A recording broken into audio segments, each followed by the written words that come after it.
Hey, good morning, everyone. Happy Monday morning. Welcome back to Morning Musings. My name is Don K. Preston. I am the president of Preterist Research Institute of Ardmore, Oklahoma. Hey, don't forget, be looking for our virtual Preterist Pilgrim Weekend that will be coming up in July. Our theme this year is the book of Revelation. We have some great speakers lined up for you. You're going to love this. It's certainly going to be different. Due to the coronavirus, of course, we had to cancel the on-site event, but we're going to bring it to you on the internet. What fantastic times we're living in, right? Unbelievable. So anyway, be looking for that. I'll be posting more information about that as time proceeds. All right. We are continuing our examination of Matthew chapter 24, the Olivet Discourse, and specifically verse 35, where Jesus said, "Heaven and earth shall pass away, but my words shall never pass away." Now, it is insisted that Jesus is here affirming what the apostles supposedly asked about in Matthew chapter 24 and verse 3, when they asked Jesus, in response to his question or his statement about the coming destruction of Jerusalem and the temple, they asked, "Tell us, when shall these things be? What shall be the sign of your coming and of the end of the age?" They supposedly, according to about 97% of all commentators, they were confused. They were ignorant. They wrongly linked the fall of Jerusalem with the end of time. And so we are told Jesus answers two questions. One question about the fall of Jerusalem, the other question about the end of time. And verse 35 supposedly affirms the end of time. But what I've been sharing with you is the inconsistency of many commentators. They go to Matthew, and this is particularly true of amillennial and postmillennial commentators. They go to verse 20, Matthew 24, 29 and 30, in which Jesus said, immediately after the tribulation of those days, that's the tribulation of the days of the abomination of desolation, the sun will be darkened, the moon will be turned to blood, the stars of heaven will not give their light, and the powers of the heaven will be shaken. And these amillennial and postmillennial commentaries say, well, that's prophetic language to describe the fall of a nation and a kingdom. Even Greg Beale, amillennialist, agrees that language is metaphoric. Colin Brown, in his Dictionary of the New Testament Theology, this is metaphoric language.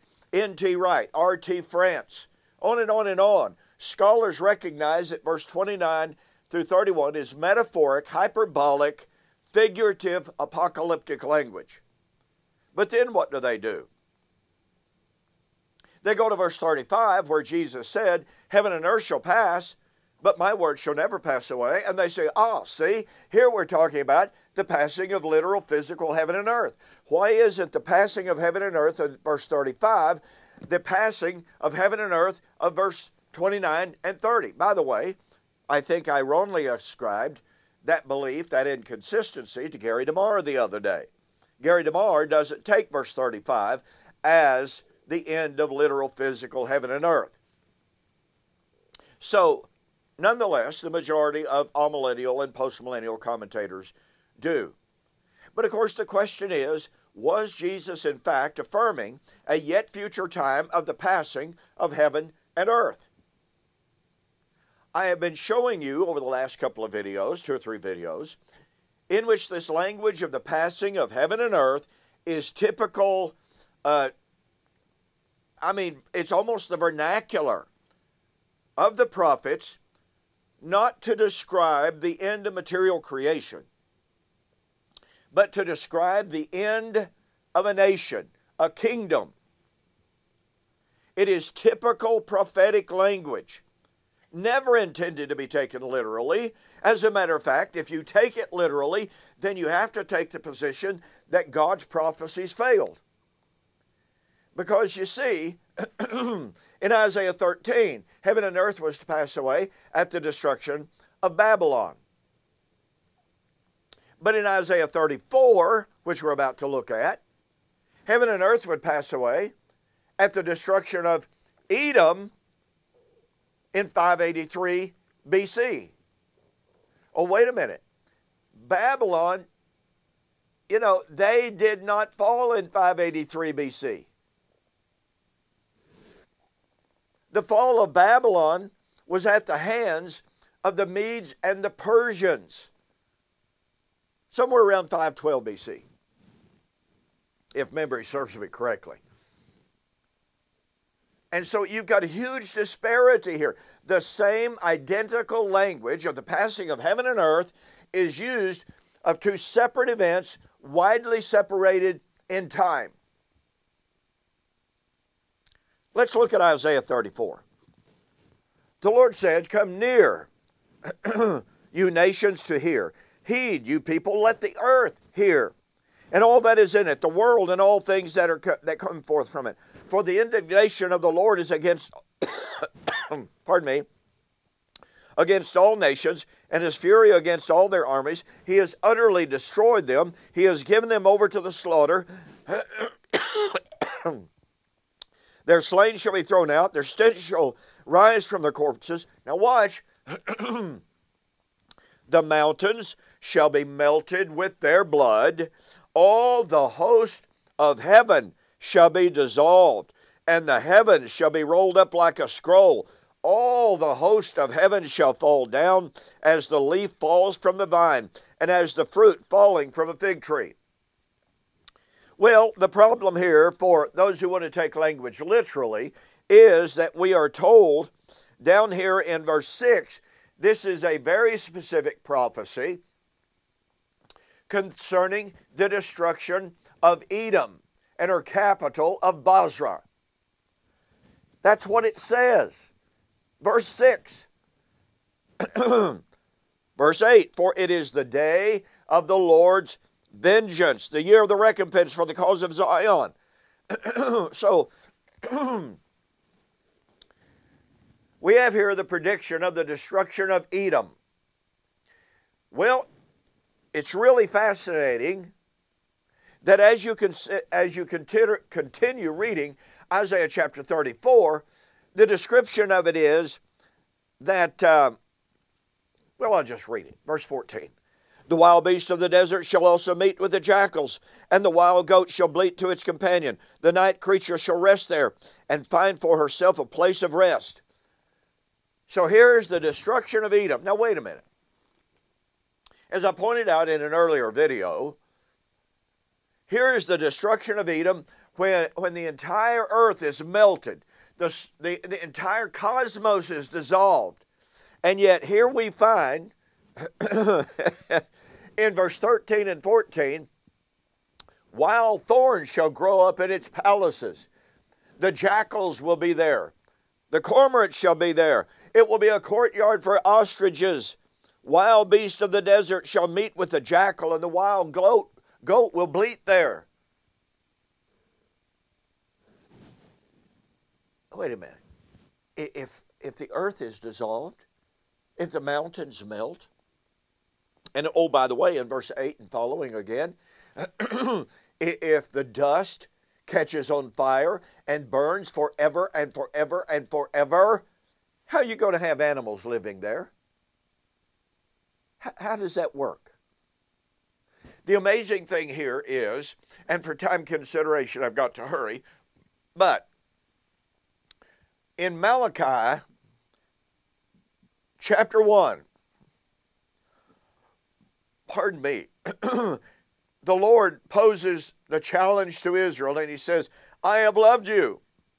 And Israel responds, "How have you loved us?"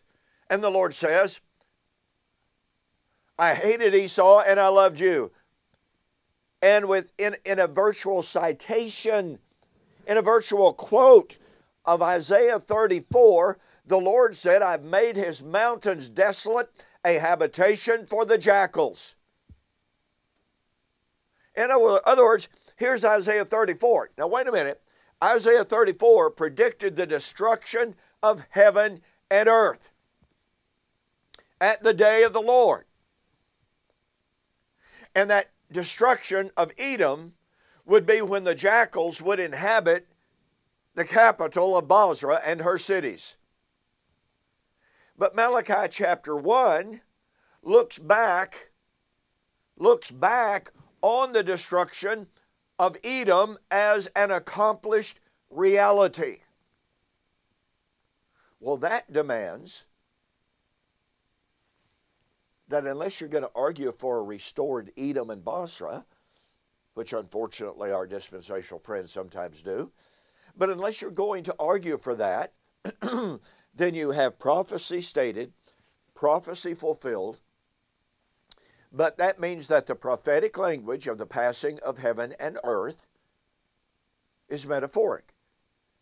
Now, here is Jesus, good, faithful Jewish prophet, in Matthew chapter 24, using this very kind of language in verse 29 to 31, and then encapsulating it in ever so brief form in verse 35. So, where is the justification for divorcing that language of the passing of heaven and earth from the entire prophetic corpus,